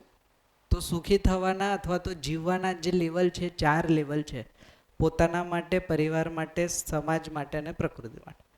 તો આ 4 લેવલ પર આપણે જાણતા અજાણતા જીવીએ જ છે. તો જો સમજીને જીવશું તો એનું પરિણામ સુખ છે, સમજ્યા વિના ટ્રાયલ એન્ડ એરર જીવશું તો એનું પરિણામ આ 2 છે, global warming and family warming. તો એને ચેક કરવા માટે એક પ્રસ્તાવને આપણે ઓબ્ઝર્વ કર્યો કે માણસ જે પણ કંઈક કરે છે સુખી થવા માટે કરે છે. એને પછી આપણે વેરીફાઈ કર્યું. તમે આ વસ્તુને ઘરે જઈને પેલું પરિવારમાં પણ ચેક કરી શકો, બીજા કોઈ પણ વ્યક્તિ સાથે ચેક કરી શકો, વસ્તુ ઓપન છે, હે ને? પછી એને ચેક કર્યું કે સુખી થવા માટે કરીએ છીએ તો કરે છે શું? તો વ્યવહાર અને કાર્ય, આ 2 વસ્તુ કરે. તો વ્યવહાર કરીને પણ માણસ દુઃખી છે અને કાર્ય કરીને પણ દુઃખી છે. તો એના આધારને ચેક કરવું જરૂરી છે. એટલે એના આધારમાં ગયા તો ખબર પડી કે વ્યવહાર અને કાર્ય કરવા પાછળનો આધાર છે વિચાર. તો આ વિચાર ક્યાંથી આવે છે એને ચેક કર્યું તો ખબર પડે છે કે અત્યારે આપણા વિચાર કોઈ માન્યતા વશ છે. માન્યતામાં ભય, પ્રલોભન, આસ્થા ત્રણેય હોઈ શકે. તો એ માન્યતાની જગ્યાએ જો સમજણ હોય તો વિચારનો આધાર જો સમજણ થઈ જાય તો સમજણના આધારે જ્યારે સંબંધમાં જીવશું તો આપણે પણ સુખી થશું, સામેવાળા પણ સુખી થશે. અને એ જ સમજના આધારે સુવિધા મેળવવા જશું તો પ્રકૃતિમાં પણ બેલેન્સ રહેશે ને મારી આવશ્યકતાઓ પણ પૂરી થશે. તો સુખ અને સમૃદ્ધિનું એક સ્ટ્રક્ચર આપણે જોયું. ત્યાર પછી આપણે એ ચર્ચા કરી કે આ સુખ વસ્તુના રૂપમાં શું છે. અને જેમ પેન કહીએ તો વસ્તુના રૂપમાં આ છે, પાણી કહીએ તો વસ્તુના રૂપમાં આ છે. તો એ જ રીતના સુખ એટલે વસ્તુના રૂપમાં એ સ્વીકૃતિનો ભાવ છે, હે ને? પછી આપણે સ્વીકૃતિને વધારે થોડુંક ઓપન કર્યું કે સ્વીકૃતિ બેઝિકલી લેટ ગો કે કોમ્પ્રોમાઇઝ નથી. સ્વીકૃતિ એ નેચરલી એક્સેપ્ટેડ થતી વસ્તુઓ છે. તો એ નેચરલી એક્સેપ્ટેડ કઈ વસ્તુઓ થાય? તો બેઝિકલી જે વ્યવસ્થામાં હોય એ જ આપણને એક્સેપ્ટ થાય. જેમ કે તમારા ઘરની આગળ રોજ કોઈ વ્યક્તિ આવીને કચરો નાખી જાય તો એની માટે સ્વીકૃતિનો ભાવ ન બને, હે ને? કારણ કે કચરો નાખવો એ અવ્યવસ્થા છે. તો આપણે શું કરીએ? મેક્સિમમ સંબંધ સાચવવા માટે એ કચરાને રોજ આપણે લઈ લઈશું. બટ એના પ્રત્યે તો અસ્વીકૃતિ બનેલી રહેશે જ. તો એના પ્રત્યેની અસ્વીકૃતિ સંબંધમાં પ્રોબ્લેમ કરશે. તો સ્વીકૃતિ હંમેશા વ્યવસ્થાની થાય. તો આ વ્યવસ્થા વસ્તુ શું છે? તો વ્યવસ્થા એટલે 4 અવસ્થા, અને 4 અવસ્થા એટલે પદાર્થ, પ્રાણ, જીવ અને જ્ઞાન. તો એ ખ્યાલ આવે છે 4માંથી 3 અવસ્થા ઓલરેડી વ્યવસ્થામાં છે જ. ખાલી જ્ઞાન અવસ્થા એક જ એવી વસ્તુ છે કે જે સમજ્યા પછી વ્યવસ્થામાં જીવી શકે, હે ને? તો સમજણના અભાવના કારણે જ્ઞાન અવસ્થા ઈચ્છતી નથી પણ અવ્યવસ્થા ઊભી કરી. આપણે જાણી જોઈને નથી કરતા, બટ સમજ જ નથી તો શું કરશું? તો ભૂલ કરીએ છીએ. તો આ ભૂલના કારણે જે પ્રકૃતિ સાથે પરિણામ આવે છે એ છે ગ્લોબલ વોર્મિંગ. અને એ જ ભૂલના કારણે પરિવાર, સમાજ અને માનવકૃત વ્યવસ્થામાં જે પ્રોબ્લેમ આવે એને નામ આપીએ છીએ આપણે ફેમિલી વોર્મિંગ. તો આ 2 આસ્પેક્ટ છે મેજર જેમાં આપણે ઓબ્ઝર્વ કરશું. હવે નેક્સ્ટ જે હશે એ હુ એમ આઈ અથવા તો પોતાનામાં વ્યવસ્થાને ઓબ્ઝર્વ કરશું. સૌથી પહેલાં જ્ઞાન અવસ્થા એટલે કે માનવમાં વ્યવસ્થાને ચેક કરશું.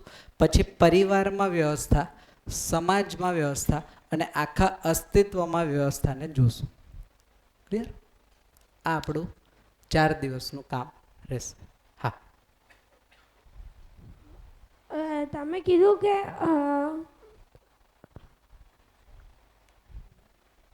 શું પ્રાણ અવસ્થા, તો પ્રાણ અવસ્થા અગર જતી રહેશે તો જ્ઞાન અવસ્થા અને જીવ અવસ્થા બંને એક સાથે નહીં જતી રહે? એ જશે એની પહેલાં જ જતું રહેશે. આ ઓછું પણ થશે તો પણ આ જતું રહેશે અને આ જતું રહેશે. તો આ બધું નહીં જાય, આ થોડુંક જશે પણ આ સાવ જતું રહેશે. ના પણ એમાં જ્ઞાન અવસ્થા કેમ જલ્દી પતી જાય, કેમ જીવ અવસ્થા ના પતે? જીવ અવસ્થા કેમ જીવન ન પતે? કારણ કે આમાં એવા ઘણા બધા સ્પીસીસ છે જે અલગ અલગ ટેમ્પરેચરમાં સર્વાઈવ કરી શકે. જ્યારે જ્ઞાન અવસ્થાનું માનવનું શરીર એક ટેમ્પરેચર પછી બોડી એને બેર ના કરી શકે એટલે ખતમ થઈ જાય. એટલે આ થોડુંક રહેશે, આ સાવ જતું રહેશે. ઠીક છે, તો અહીંયા સુધી રાખીએ. હે ને? એટલે થઈ ગયું છે કે ટાઈમ? અચ્છા 5:30. ઓકે, તો વાંધો નહીં. મને એવું કે 5 ના ના આપણી પાસે છે ઘણો. તો હા, આમાં કોઈ અહીંયા સુધી આપણે હવે નવા ટોપિક પર જશું. હે ને? પોતાનામાં વ્યવસ્થાને જોશું. તો પોતાનામાં વ્યવસ્થાને ઓબ્ઝર્વ કરતાં પહેલાં આમાં કોઈને કાંઈ પ્રશ્ન હોય તો કહો, પછી આપણે આગળ જઈએ.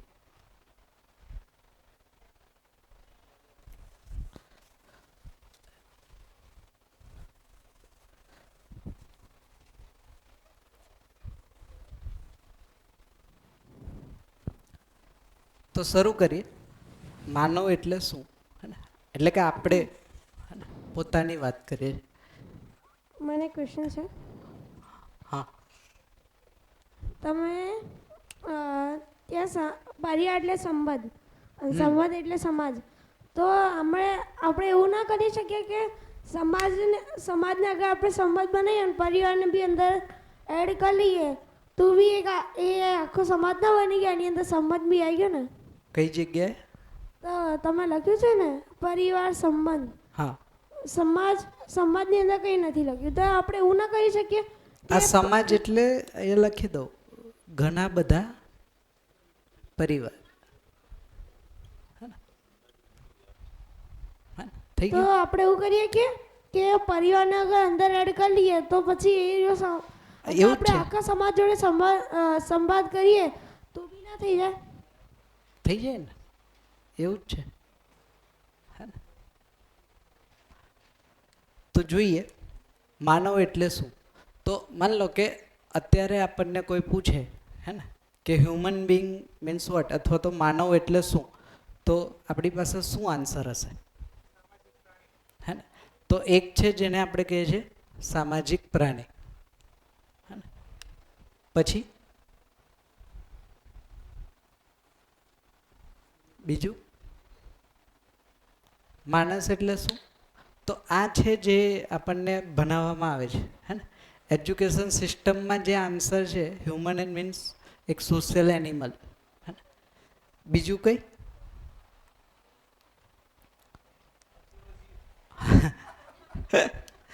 હા, લખી દઈએ ને, અધૂરો જીવ.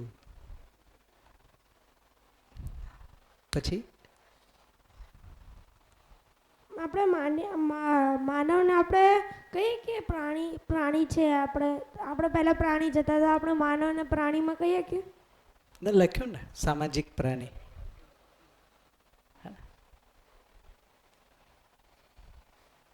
બીજું કઈ?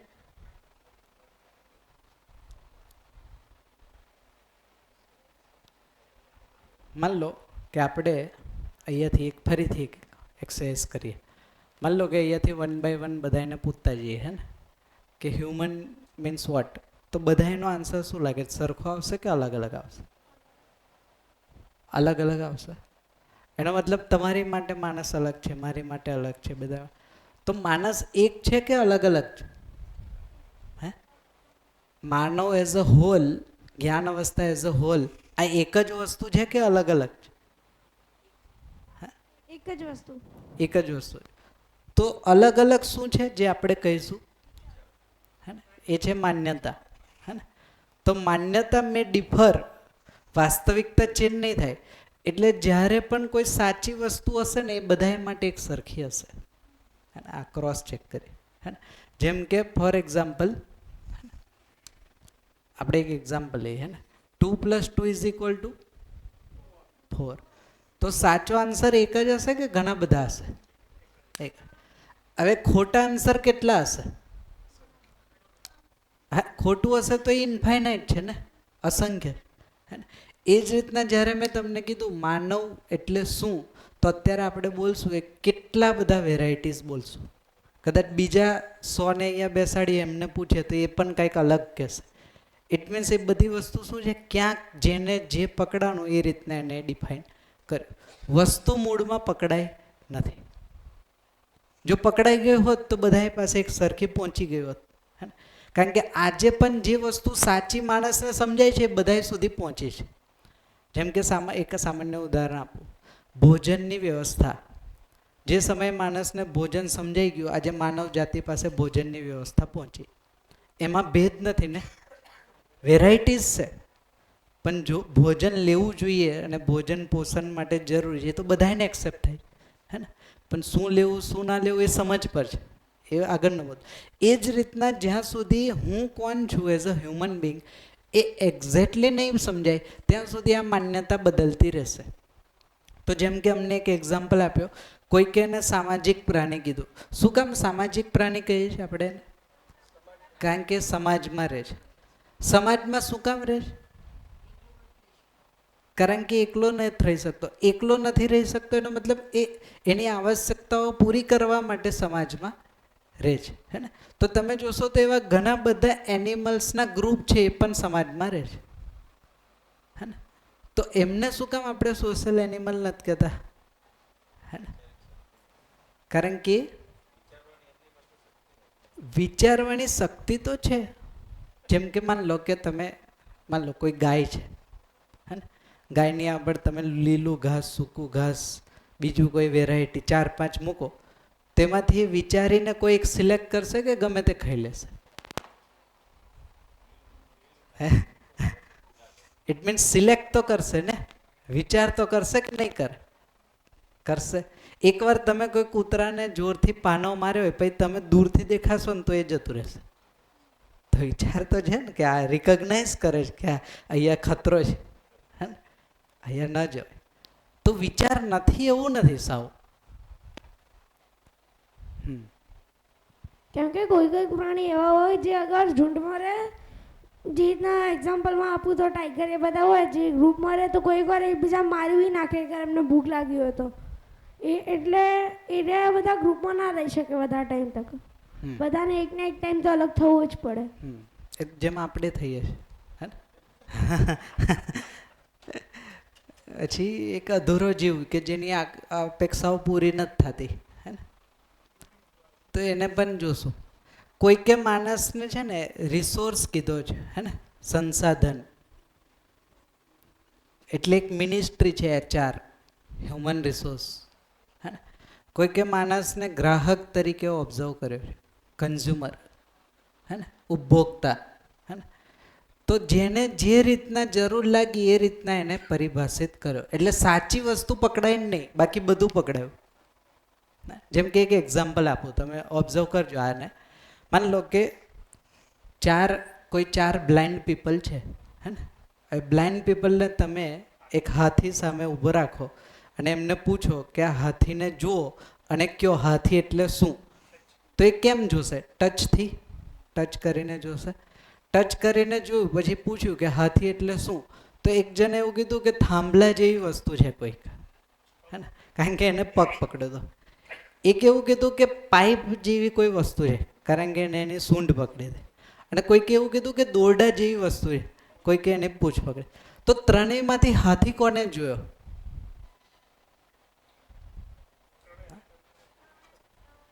હે? બધાએ જોયો પણ અધૂરો જોયો. અધૂરો. એનો મતલબ હાથી સમજાનો જ નહીં કોઈને. હે ને? જેની માન્યતા હતી એ માન્યતા પ્રમાણે એને સેટ કરી દીધું. એ જ રીતના આપણી સાથે પણ એવું થયું. માણસ એટલે શું? તો જેવી આપણી જરૂર, જે રીતના આપણી નીડ, જેવી આપણી માન્યતા એ પ્રમાણે માણસને સેટ કરી દીધું. એટલે પ્યોર માનવ એટલે વાસ્તુના રૂપમાં આજે પણ માણસ પાસે આન્સર નથી. હે ને? તો અહીંયાથી એક પ્રસ્તાવ છે, એને આપણે ચેક કરશું. આ ડેફિનેશન છે જેને આપણે ક્રોસ ચેક કરશું. માનવનો મતલબ થાય મનાકાર ને સાકાર કરવાવાળો તેમજ નિરંતર સુખનો આશાવાદી અને સમજણપૂર્વક પ્રમાણિત કરવાવાળો અને કીધું માનવ. અને થોડું જોઈએ, ડેફિનેશન થોડીક મોટી છે ને બે પાર્ટમાં ડિવાઈડ કરી. મનાકારને સાકાર કરવાનો મતલબ થાય જે માણસ ઇમેજિનેશનમાં લાવી શકે એને એક્ઝિક્યુટ કરવાની કેપેસિટી માણસમાં છે. ફોર એક્ઝામ્પલ, માણસે જે તે સમયે પક્ષીઓને ઉડતા જોયા તો હું પણ ઉડી શકું. આજે આપણી પાસે હેલિકોપ્ટર, પ્લેન, રોકેટ્સ છે. તો જે એ ઇમેજિન કરી શકે એને એક્ઝિક્યુટ કરવાની કેપેસિટી જેનામાં છે આ ચાર અવસ્થામાંથી એ છે ઓનલી હ્યુમન બીંગ. પશુ પક્ષીઓમાં કેપેસિટી નથી. એટલે તમે જોશો વર્ષોથી સિંહ ગુફામાં છે, આજે ગુફામાં છે, ભવિષ્યમાં ક્યાં હશે? ગુફામાં. એને ક્યારેય એવું મન નહીં થાય કે બોર થઈ ગયા હવે ઘરમાં જઈએ, હે ને, બંગલો. કારણ કે એનામાં એ વસ્તુ જ નથી. મનાકાર જેવી વસ્તુ એનામાં આવતી નથી. બહુ લિમિટેડ વસ્તુ છે. એ જ રીતના સુગ્રી જે રીતના ભૂતકાળમાં માળો બનાવતી, આજે એવો જ બનાવે, ભવિષ્યમાં એવો જ બનાવે, એમાં અલગ ક્રિએટિવિટી નહીં આવે, હે ને. તો આ વસ્તુ માત્ર ને માત્ર હ્યુમન બિંગમાં છે. જે પહેલો પાર્ટ છે મનાકારને સાકાર કરવા, જેને કીધું freedom of thought and freedom of work. કર્મ સ્વતંત્રતા અને કલ્પનાશીલતા. જે કલ્પનામાં આવી શકે એને એક્ઝિક્યુટ કરી શકે. આ ફ્રીડમ માત્ર ને માત્ર જ્ઞાન અવસ્થા માટે. એટલે જીવ અવસ્થાને જ્ઞાન અવસ્થાને અલગ કીધી છે. પેલામાં એ વસ્તુ નથી. બીજો પોઈન્ટ, નિરંતર સુખનો આશાવાદી બાય ડિફોલ્ટ છે. જન્મથી સુખી થવાની આશા એનામાં જોડાયેલી છે, હે ને. સમજ નથી એટલે આશા બનેલી રહે છે. દુઃખી થાય છે, સુખી થાય છે, બટ આશા તો હંમેશા બનેલી રહેશે. સમજપૂર્વક એ સુખપૂર્વક જીવી શકશે એટલે એને કીધું પ્રમાણિત કરવાવાળો. સુખને પ્રમાણિત કરશે.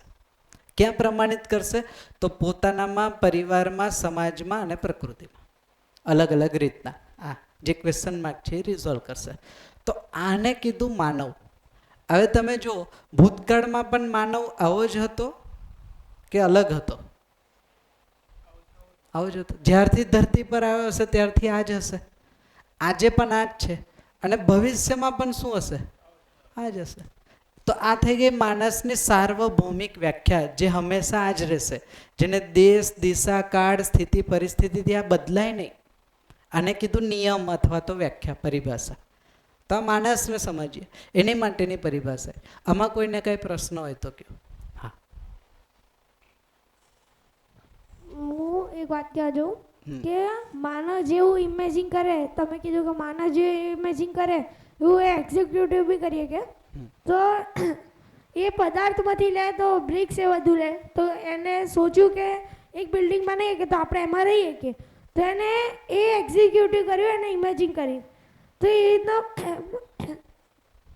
તો જે ભગવાન હશે તો ભગવાને બી એ રીતના જ એને ક્રિએટ કરેલી હોય. એ જોશું, ભગવાનને જોશું ત્યારે જોશું એને, હે ને. અત્યારે પહેલાં માનવને સમજી લઈએ, હે ને, પછી આગળના સ્ટેપમાં ભગવાનને સમજશું. સ્ટેપ બાય સ્ટેપ જશું.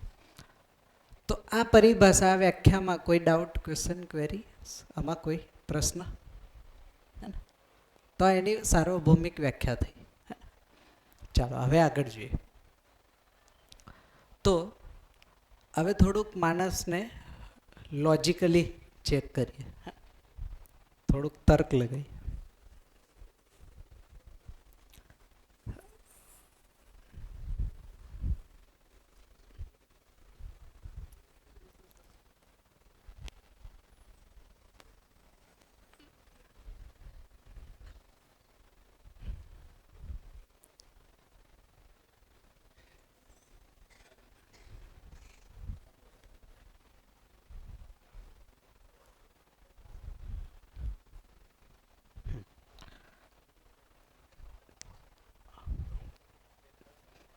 તો આ થઈ માણસની એક સાર્વભૌમિક વ્યાખ્યા. હવે જોઈએ માણસને તર્કથી સમજવાનો પ્રયત્ન કરીએ, લોજિક, હે ને. તો માનવ જ્યારે કહીએ છીએ તો એ જેને આપણે કહીએ છીએ કે આ હું છું, હે ને, અથવા તો મેં એમ કરું છું, તો મેં અથવા તો હું અને મારું શરીર આ બે વસ્તુનું સહઅસ્તિત્વ છે. સહઅસ્તિત્વનો મતલબ બે અલગ વાસ્તવિકતાઓ છે. બે અલગ વાસ્તવિકતાઓ જ્યારે સાથે મળીને કંઈક એક્ઝિક્યુટ કરે એણે કીધું સહઅસ્તિત્વ. તો હું એક અલગ રિયાલિટી છું, મારું શરીર એક અલગ રિયાલિટી છે.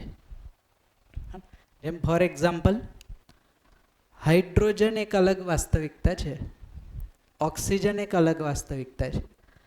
આ બે જ્યારે કોઈ સંજોગોમાં ભેગા થાય છે તો ત્રીજી વાસ્તવિકતા, એટલે જેને આપણે પાણી અથવા તો વોટર કહીએ, તો બે અલગ અલગ વાસ્તવિકતાઓ જ્યારે સહઅસ્તિત્વમાં એક્ઝિક્યુટ થાય તો એક અલગ તરીકે બિહેવ કરે.